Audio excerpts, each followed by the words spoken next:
Hi, it's Nick on the 25th of June, bringing to a close this week's theme on our calling and building a business around our calling.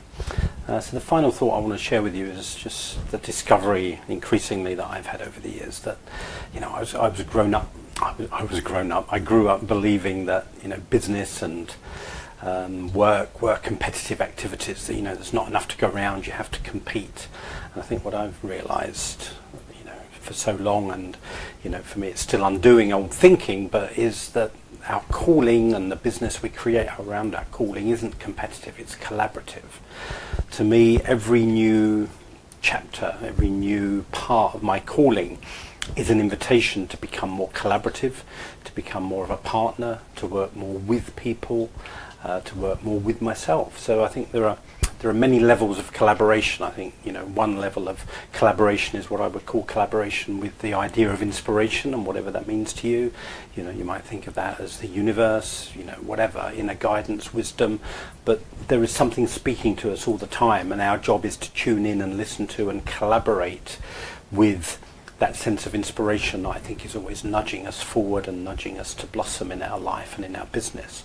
So firstly, it's learning to collaborate with that sense of inspiration, however you may regard it.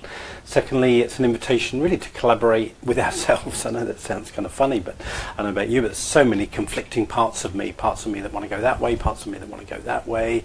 So it's learning to kind of unify myself and become much more collaborative with myself, if you like, so that I tend to move forward with a bit more of a unified direction than before. And then, of course, the idea that it's a collaborative activity with so many different people. I do my best now, and I'm not saying I'm there, but I do my best to think, I don't have competition. If we're all about creating a kinder, more inspiring, loving, fairer world, then who's the competition? There is no competition. We're all kind of on the same team.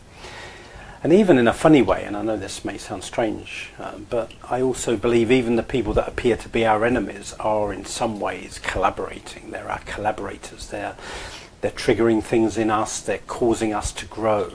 So, that may sound like a bit of a strange thing to say, but I really do believe that even the people that I can't stand, even the people that I regard as my enemies and that push all my buttons, really, on one level, they're my collaborators. They're helping me bring things to the surface in me that I need to look at. So that may sound like a big thing to say, but I can't believe that to be true, but get me on a bad day and I wouldn't believe it. So, I grew up what I would call being unhealthily independent. I believe that doing my own thing meant doing it all on my own. I think that's a belief that many of us have. If we're going to move off that conventional career path, then that means we're on our own. We've got to do things, without any help or support from other people. So for me, running my own, living my own calling for the last 3 decades has been learning to ask for more and more help, learning to collaborate, give to other people so that they can blossom, receive from other people so that I can blossom, to have mutually interdependent relationships. And that's not always easy, because I've certainly had so much old programming that gets triggered and old fears and, naivety in me. I trust people that perhaps I shouldn't trust so much, and, I can let myself be kind of not overtaken, but I have a tendency to want to please people, so sometimes I do that too much and I end up giving too much of myself away. So for me, it's been learning to create boundaries for myself and still become collaborative, and paradoxically, I think the better the boundaries that we can have for ourselves, the more we're able to go into collaborations and work together with people. You may have heard, you've probably heard that African proverb that says it takes a village to raise a child. I also think it takes a village to raise an entrepreneur. It takes a village to bring our calling to fruition. We can't bring our calling to fruition on our own. I've realised there are so many dozens of people, if not hundreds of people, that I rely upon regularly. Whether they're friends, whether they're the place I go and have my coffee in the morning to write every day. Everybody in my life I see as a kind of collaborator, from the guy, my car mechanic who comes and fixes my car when it goes wrong. I like to think of everybody's on my team in a way, and I'm on their team. So life is one big team. We're all one family.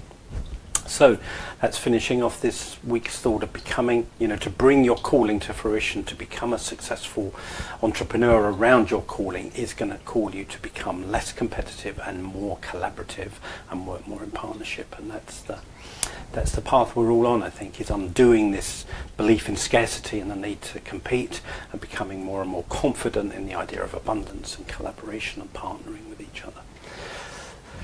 So that brings the week's theme to a completion, and I start a new theme tomorrow, which is going to be, I call it inspired self-leadership. And for me, the heart of inspired self-leadership is how do we draw the best out of ourselves? How do we draw our best gifts and talents out?